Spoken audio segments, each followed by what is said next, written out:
Hana mến chào cô bác anh chị và các bạn. Nếu cô bác anh chị và các bạn mê bánh pate xô nhưng ngại công đoạn cán vỏ cầu kỳ thì đây chính là công thức đơn giản và nhanh gọn nhất. Không phải là kiểu bánh ngàn lớp thông thường mà đây là sự kết hợp độc đáo giữa kỹ thuật kéo bột bằng tay mỏng như lụa, hòa quyện cùng với nhân pate đậm đà, bên ngoài giòn tan, bên trong mọng nước. Thử một miếng thôi là không thể dừng ngay được. Chỉ cần có bột mì là có bánh ngon.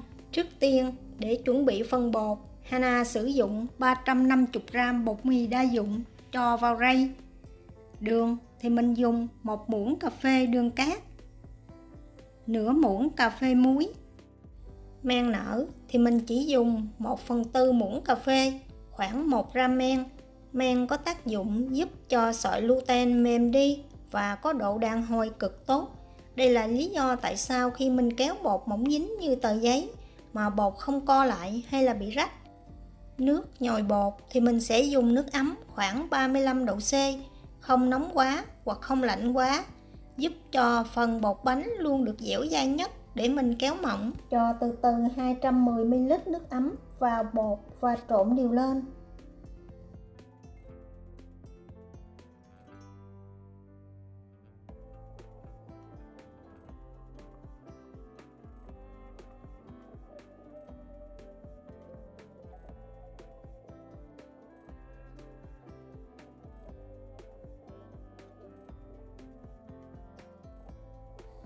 Nếu không có máy thì cô bác anh chị và các bạn có thể nhồi tay. Nếu có máy thì mình sẽ nhồi khoảng 15 phút cho tới khi bột mịn và đàn hồi.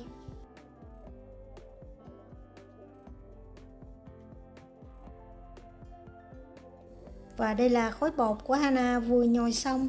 Bột rất là mềm và mịn, có thể kéo giãn. Mình sẽ vo bột lại và đậy kín để cho bột nghỉ 15 phút.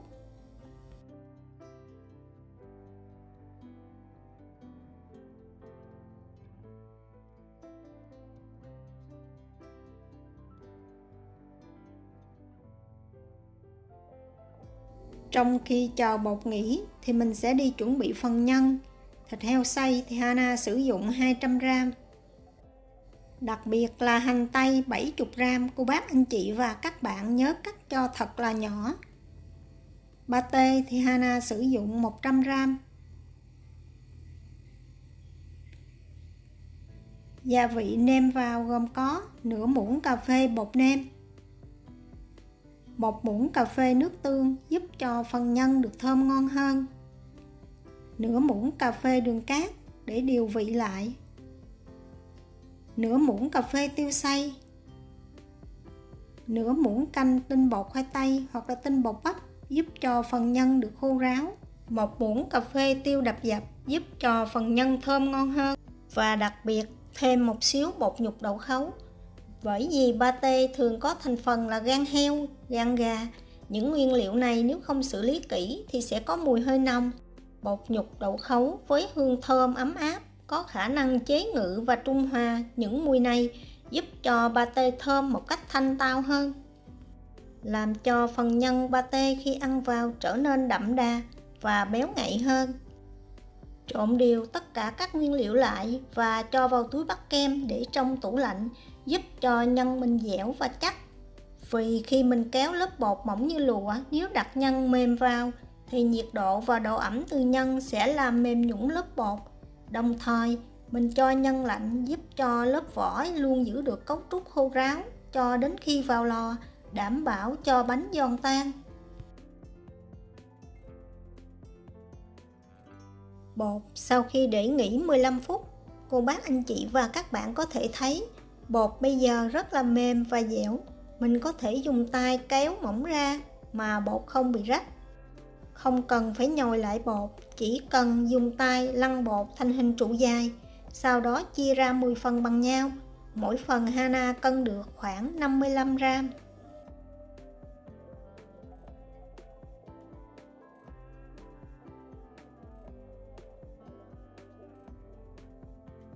Dùng tay vừa nhồi vừa vo tròn từng viên bột lại.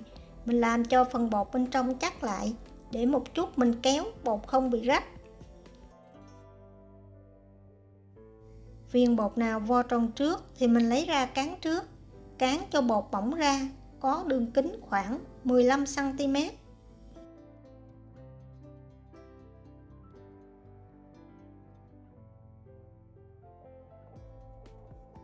Và tiếp tục làm với các viên bột còn lại cho tới hết.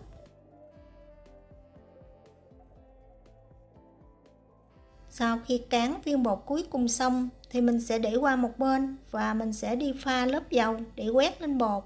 Dầu ăn thì Hana sử dụng 25g. Bơ ghi thì Hana sử dụng 35g. Không có, mình sử dụng bơ lạc. Cho dù sử dụng bơ gì thì mình cũng nhớ để mềm ở nhiệt độ phòng. Trộn đều hỗn hợp bơ và dầu cho thật là hòa quyện với nhau. Trước tiên mình sẽ thoa một lớp dầu bơ vào dĩa. Đặt một miếng bột lên, sau đó quét phần hỗn hợp bơ dầu này lên trên mặt bột. Cứ tiếp tục làm như vậy cho tới hết. Một lớp bột thì một lớp bơ. Và bọc kín lại để bột nghỉ thêm 20 phút. Vỏ bánh làm từ bơ ghi, giòn ngon hơn là bơ thường. Bơ thường chứa khoảng 15-20% là nước. Khi nướng, lượng nước này bốc hơi, có thể làm một số lớp bột bên trong bị ẩm hoặc là mềm. Còn bơ ghi thì khác, bởi vì nó được tách bỏ hoàn toàn nước, chỉ còn lại 100% là chất béo. Vì không có nước, nên bơ ghi sẽ giúp cho các lớp bột mỏng áp sát vào nhau và chiên giòn ngay trong lò. Khi nướng xong, cô bác anh chị và các bạn sẽ nghe tiếng rắc rắc của vỏ bánh. Đối với bánh này cần phải làm nóng lò trước 15-20 phút ở nhiệt độ 200 độ C. Bột sau khi để nghỉ 20 phút, mình sẽ dùng tay dang nhẹ khối bột ra thành một hình tròn dẹt trên mặt bàn. Và dùng tay nhấc nhẹ lá bột lên, thực hiện động tác phẩy nhẹ ra xa rồi kéo về, giống như mình đang rũ một chiếc khăn trải bàn. Mỗi lần phẩy là bột sẽ ngậm gió và nở to ra. Mình xoay vòng lá bột và tiếp tục quạt cho tới khi nó mỏng dính, thấy rõ cả mặt bàn phía bên dưới. Cô bác anh chị và các bạn mình nhớ làm nhẹ tay, kẻo bột bị rách chánh giữa một chút cho nhân vào, nhân dễ bị xì. Các mép bột xung quanh thì cô bác anh chị và các bạn chỉ cần dùng tay miết nhẹ là mép bột rất là dễ dàng mỏng ra. Gấp nhẹ hai bên mép bột lại, nhưng đừng gấp nhiều quá để một chút mình bọc nhân không bị xì. Lúc này mình mới lấy nhân từ trong tủ lạnh ra và cắt miệng túi có kích thước khoảng 2 cm. Sau đó bóp nhân vào. Cách gói thì giống như gói chả giò. Cuộn nhân khoảng 1-2 vòng, sau đó gấp hai bên mép bột lại. Mình vừa cuốn, mình vừa kéo cho phần bột này giãn ra một xíu nữa, tạo cho phần bánh mình có nhiều lớp, đồng thời giúp cho vỏ bánh luôn giòn tan. Mình vừa kéo, mình vừa cuộn cho tới hết.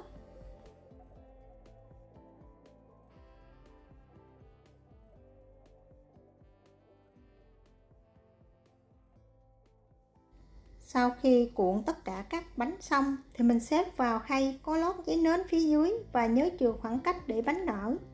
Phần dầu thừa trên dĩa thì mình quét một lớp mỏng lên trên mặt bánh, giúp cho phần bánh được ngon thơm hơn. Cho bánh vào lò ở nhiệt độ 200 độ C nướng 15 phút. Sau 15 phút bánh chuyển qua màu hơi vàng thì hạ nhiệt độ xuống 180 độ C nướng thêm 12 phút nữa để cho phần nhân bên trong được chín sâu. Nếu lò nướng không điều nhiệt thì mình nhớ trở khay giúp cho phần bánh được dang đều hơn. Bánh sau khi nướng xong mình sẽ xếp ra và để nguội khoảng 5 phút. Màu sắc của bánh thì vàng rượm, lớp vỏ bong tróc ngàn lớp, trông cực kỳ hấp dẫn. Những mảng bột mỏng tan, phồng rộp và hơi bung ra ở các nếp cuộn. Có thể cảm nhận được tiếng rắc ngay cả khi chưa bẻ. Đây chính là thành quả của việc kéo bột mỏng và dùng bơ ghi. Bánh ăn nóng hay nguội cũng rất là ngon, chấm kèm với một ít tương ớt và tương cà. Hy vọng cô bác, anh chị và các bạn có thêm một món bánh mới cho gia đình của mình vào dịp cuối tuần. Cảm ơn cô bác, anh chị và các bạn đã xem.